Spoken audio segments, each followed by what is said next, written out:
You are a night fisherman. You spot a boat approaching in the distance. After stowing your flashlight, you reach over the side of the boat and collect a palmful of water. Throw it over your face, washing the night stresses away. Pick up your rod and open your bait pouch. Toss boiled bait in the water.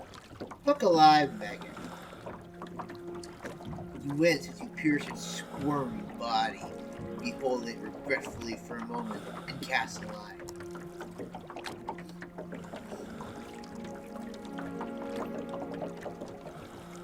The man in the other boat has a thin strap across his body.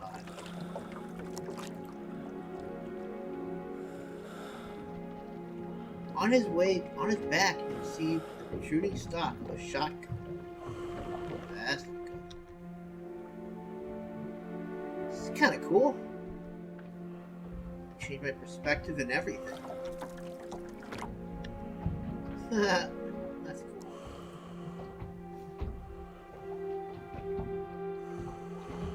Hello, sir. I'm Churchill with the EPG. I'm checking in with all the vessels in this area. I'm wondering if you wouldn't mind lending me a lighter. Mine must have gone overboard. Aye, of course. Toss the lighter to the other boat. Thank you, sir. You're Mr. Gardner, are you not? That will be me. The other man lights his cigarette, then pockets your lighter. You steal a glance around your boat. You know who I am, what I do. I do. And please tell me what it is that I do. Steal people's lighters and stuff like that? Find immigrants? You consider for a moment as Churchill's eyes fix on you. You're part of the English Protection Group. You stop smugglers from bringing immigrants into England. Bingo! That's the job Mr. F has given us indeed. It's my duty to sail about, checking every boat out here, checking the quays. Our leader doesn't want any immigrants slipping through the net. It's good speaking to you, Churchill. But how am I able to help? I'm sure you can't. I'm told you're an upstanding man, Mr. Gardner. But perhaps you can help me in another way. You must hear gossip, perhaps from Mrs. Gardner. Have you heard anything about the smugglers? You reach down, grab a tin of cheap Shandy Bass beer. I heard.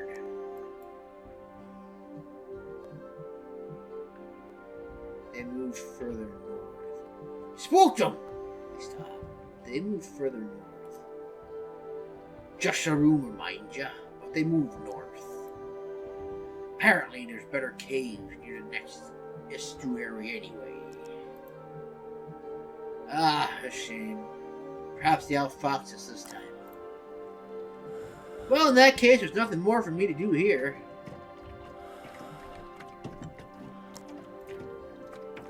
Work is done. Sorry to bother you. Not at all. A welcome distraction. Because that's how all fishermen sound. Churchill drops his shoulders. He's at ease now. His threatening presence anticipated. Churchill turns his hand to his boat, readying himself to leave. Caught anything tonight? Not much luck tonight, no. Nor me. You know what they call me in the lefty papers? He hovers for your answer. Kingfisher? You're apprehensive. I'm sure how they will act. They call you the Kid Fisher. Yes, a name I've well learned. He's focused on you again now.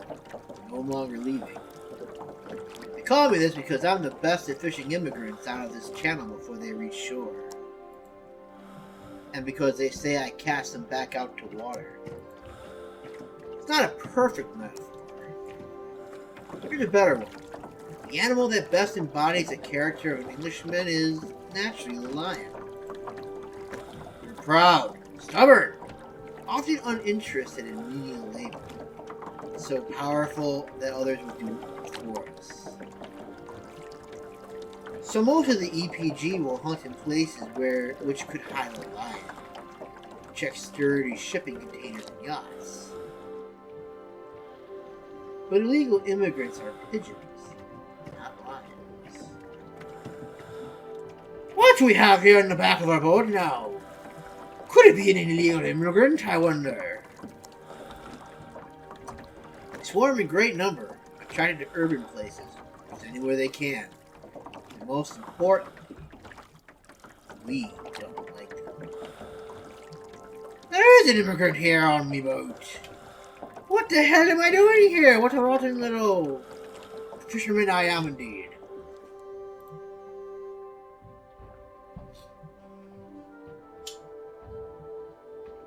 How is he not able to see that? Now, pigeons are really no different than the beloved jay.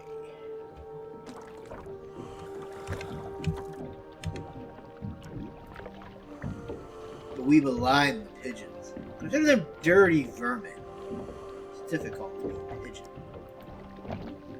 Mr. Gardner, I'm the best at catching them because I know what tremendous feats human beings are capable of once they abandon dignity. And listen in silence. Anyway. I assume you won't mind if I enjoy a tibble.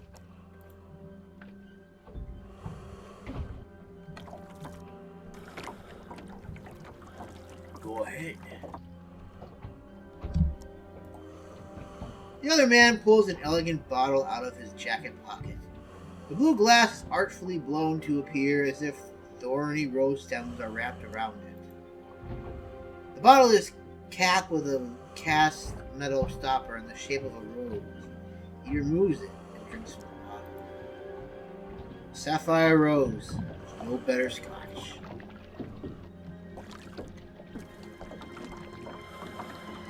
Aye. Shh. Going to have to inspect your boat. People cooperate with me, they're not punished.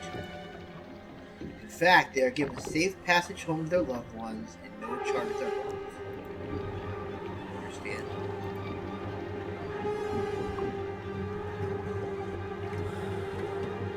Aye. Kid Fisher's face becomes deadly serious. Transporting an illegal immigrant, aren't you? You consider it for a second, and that very consideration gives you away. That's for right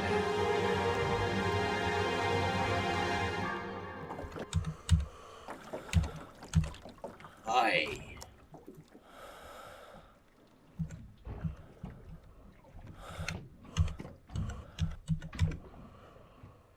Hiding underneath that tarpaulin behind you, aren't they? Tears mixed with the sea spray and sweat dripping into the boat. Aye. I will now throw you a line, far away from the tarpaulin, and get ready to swim. The rope attached to the larger vessel lands at the fore of the boat, away from the tarp.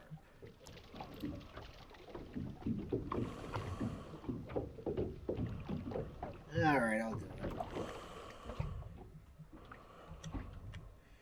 Shuffle to the front of the boat and take the safety line. Hands quivering. Keep your eyes up, away from the boy under the tarpaulin. Churchill takes another sip of sapphire rose, stoppers it, and places it back inside his coat. Excellent. Mrs. Gardner will be pleased to have you home safe and sound. Rule Britannia! Ah, Jesus. Your boat flips, the hull shot through. For a few seconds, all is black. The rope begins to pull you through the bitter waves. Churchill heaves you aboard his boat and handcuffs you slumped against the guardrail. For a few seconds, he watches the water, weapon at the ready. The boy resurfaces, gasping in the sea air. Churchill lines up his final shot. Then relaxes the gun with an ecstatic grin. Laughing, he turns to his vessel and readies it to sail on. Hope we meet again. Goodbye, little one. Watching the boat leave, the boy begins weakly to swim.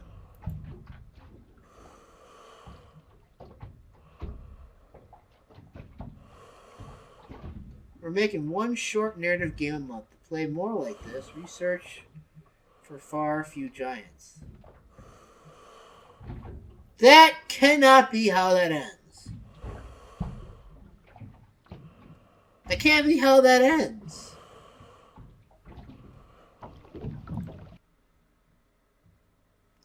No. Can we get that kid into the actual... Can we get it to escape? We're going to try this one more time.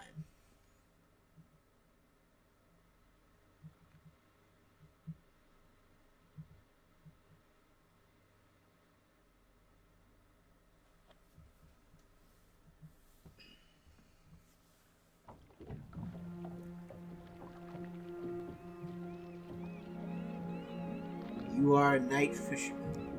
You spot a boat approaching in the distance. After stowing your flashlight, you reach over the side of the boat and collect a palm full of water. You throw it over your face, watching the night stretch away. Pick up your rod and open your bait pouch. Now, I'm still going with this one. You wince as you pierce its squirmy body. You hold it regretfully for a moment and cast it.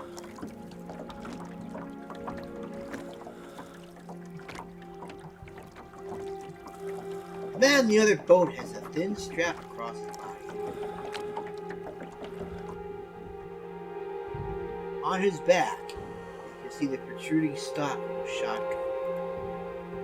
Hello, sir. I'm Churchill with the EPG. I'm checking in with all vessels in the area. I'm wondering if you wouldn't mind lending me a lighter. Mine must have gone overboard.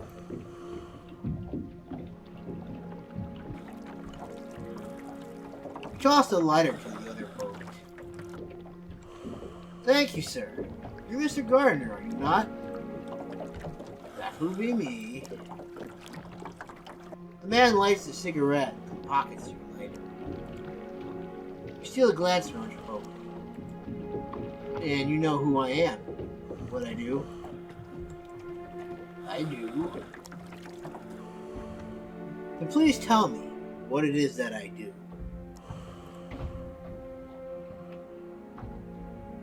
Stay silent. Don't answer the question. You need to be shy, Mr. Gardner. It's a long night and I'm starved for conversation. Indulge me.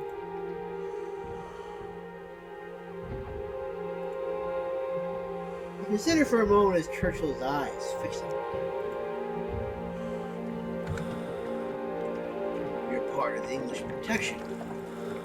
You stop smugglers from bringing English into England. Bingo! That's the job Mr. F has given us indeed. It's my duty to sail about, checking every boat out here, checking the caves. Our leader doesn't want any immigrants slipping through the nets. It's good speaking to you, Mr. Churchill, but how am I able to help? I'm sure you can't. I'm told you're an upstanding man, Mr. Gardner. But perhaps you can help me another way. You must hear gossip, perhaps from Mrs. Gardner. You hear anything about smugglers? Aye. You reach down Grab a tin of cheap, shady bass beer. I heard.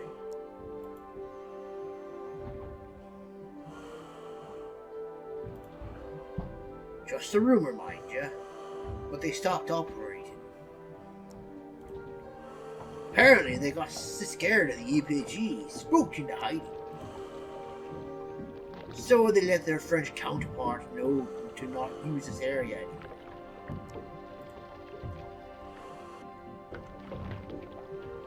Ah, a shame.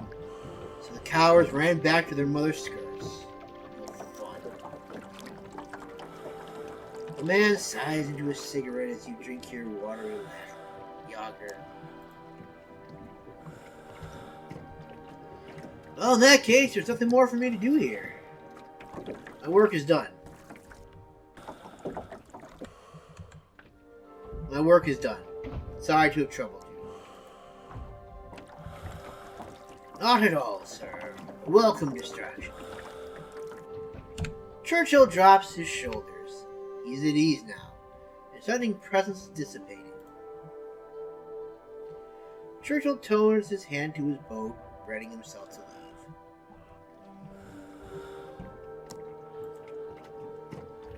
Caught anything tonight? Not much luck tonight, no. Nor me. You know what they call me in the lefty papers? He hovers for an eager answer. I don't pay attention. I don't pay attention to things like that. No, of course. But you've heard it, surely. Oh, the name. Aye. Then please, what is it? The dark masks the sweat on your brow. Kidfisher. You're unapprehensive, I'm sure how to react. They call you the Kidfisher. Yes, name I've well earned. He's focused on you again now, along with you. I don't think this is gonna work, guys. They call me this because I'm the best at fishing immigrants out of this channel before they reach shore. And because they say I cast them back out to water. That's not a perfect metaphor. Here's a better one. The animal that best embodies the character of an Englishman is naturally the lion. We're proud, stubborn, often uninterested in menial labor, so powerful that others would do it for us. So most of the EPG will hunt in places which could hide a lion. They check sturdy shipping containers and yachts. But illegal immigrants are pigeons, not lions. They swarm in great number, trying to urban places, boost anywhere they can. Most importantly, we don't like them. Now pigeons are really no different than the beloved jay. But we malign the pigeons. Consider them dirty vermin. It's difficult to be a pigeon. Mr. Gardner, I'm the best at catching them because I know what tremendous feats human beings are capable of once they abandon dignity. You listen in silence. Anyway. I assume you won't mind if I enjoy a tittle.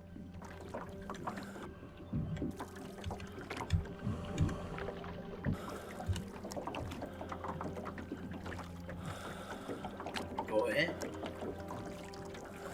The other man pulls out an elegant bottle out of his jacket. The blue glass is artfully blown to appear as if thorny rose stems are wrapped around it. The bottle is capped with a cast metal stopper in the shape of a rose. He removes it and drinks from the bottle. Sapphire rose. No better scotch. Aye. Shh. There's Inspector Boat. But when people cooperate with me, they are not punished. In fact, they are given safe passage home to their beloved ones. No charges of bullets. Aye. Kid Fisher's face becomes deadly serious. Consider for a second, and that very consideration gives you away. Or now. Hey. I need that tart. Tears mixed with sea sprayed sweat. Aye. Now I'll throw you a line, far away from the tar, and get ready to swim. The rope attached to the larger vessel lands to the fore of the boat. You know what? This isn't gonna work either way. Let's go to the boy. You kneel by the tarp, take the boy's hand in your own. His confused eyes cut at you.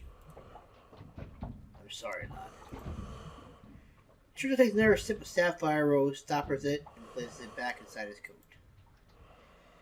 It's a shame, Mr. Gardner. You could have taken the rope and been dropped safely home. Send my regards to your wife. Rule Britannia!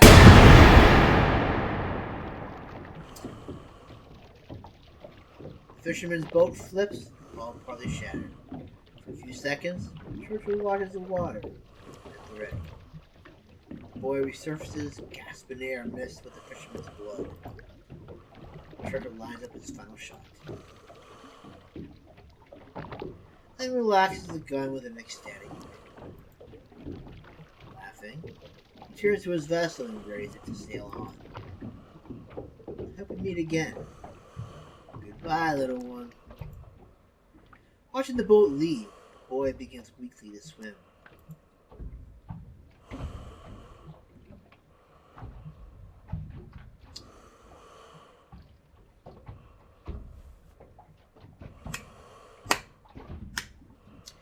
Okay, well, I guess that's really all you can do. That kind of stinks. You can't get the boy there at all. I guess we got the good ending on the first one. We cooperated, and then we died when we did the second one. Okay, well, I guess that's it for that. That's the Night Fisherman. I'll go and put this down in the description below, so if you want to try it yourself, feel free to try it yourself. But anyways, thank you all so much for watching, and I'll see you in the next video. Bye for now, everyone. Have a good one.